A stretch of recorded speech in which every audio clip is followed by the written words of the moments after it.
in school, because I moved from like rural Limpopo to then the city of Pretoria, which is predominantly like white Afrikaans, not predominantly, but in the area that we had moved to. I was then put in like an Afrikaans school and all of these things. And I remember often having to fight for my like when, for example, when we went to it's actually, I was just telling the story yesterday because it's Easter now, but during Easter we would have a very specific experience going back home to rural Limpopo, the kind of church that we were in and the kind of practices that we were in. And when you come back to school, everyone's like, oh, how was your Easter? And you talk about, oh,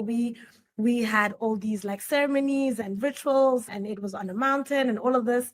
And everyone's, you lying. No, that sounds like witchcraft or whatever. And so I learned to really like suppress a part of myself that belonged to the people that raised me, that belonged to like my grandmothers, and really try to navigate like this new city world where everything made sense. And I think the older I got, or even just being in certain environments, being, for example, accessing like communities where jazz was present, or going to even the fashion school and going to like art class or whatever, I realized that there was something that